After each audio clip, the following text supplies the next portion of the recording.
Hey, darlings. I just voted, and I love voting, and I want it to be available and fair to absolutely everyone. That's the first and most important thing I want to share this week.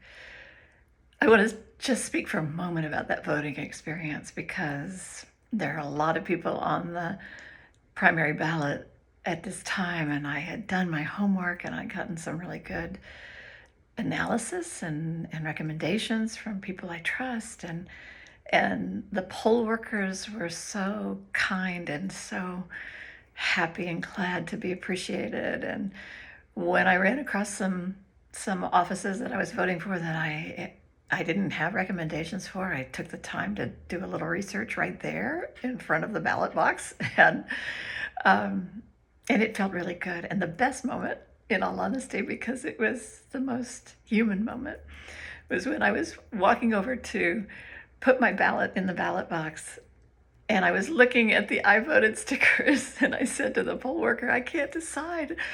One of them has all the languages on it, so I definitely want that one, but the other one is so colorful. And she said, take one of each. And there was so much pleasure in a sort of twinkle in her eye. And I was coming from this place of sort of a scarcity model, and she was saying, have at it. There's enough. There's enough to go around. And that just made me really, really happy, even though it does kind of look like I got to vote twice. But I did not. I voted once, and then I had a generous moment with a poll worker. I hope everybody's voting.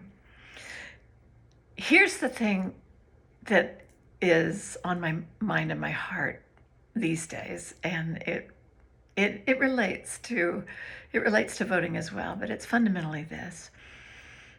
I've been experiencing in myself, as well as in a whole lot of people around me, how we're all it's a combination of moving so fast and feeling so stressed and so pressed that in situations where things aren't going quite right, we either jump to conclusions, or we fail to ask the questions. We fail to be curious and to wonder and to take the time to do the research.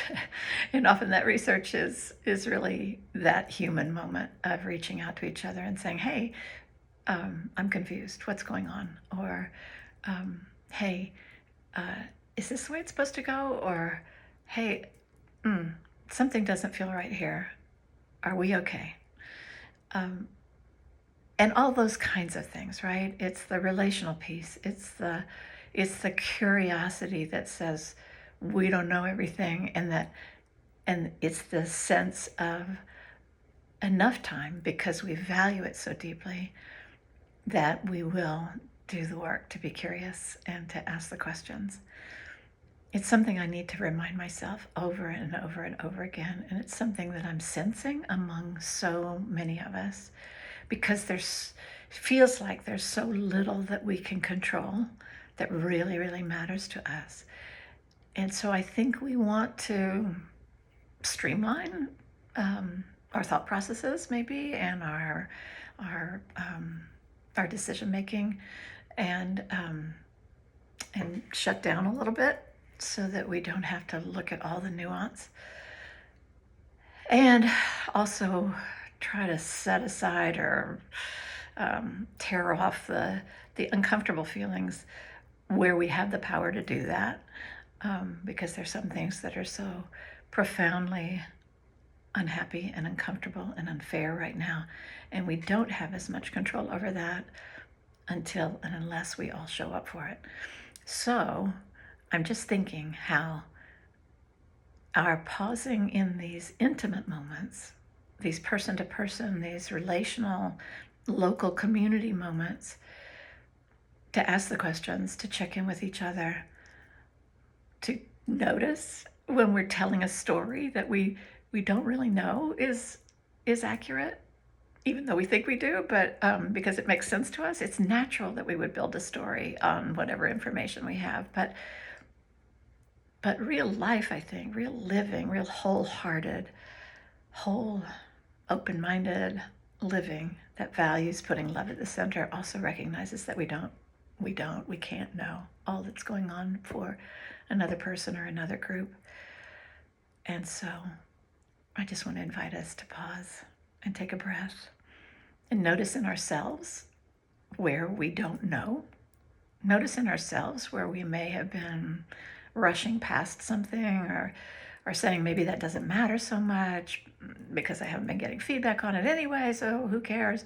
Or or making some other kind of story about each other that isn't really fair and isn't as loving as it can be. Let's leave ourselves and each other room to grow in love, to be rooted in love, and to offer each other our love and curiosity. I love you.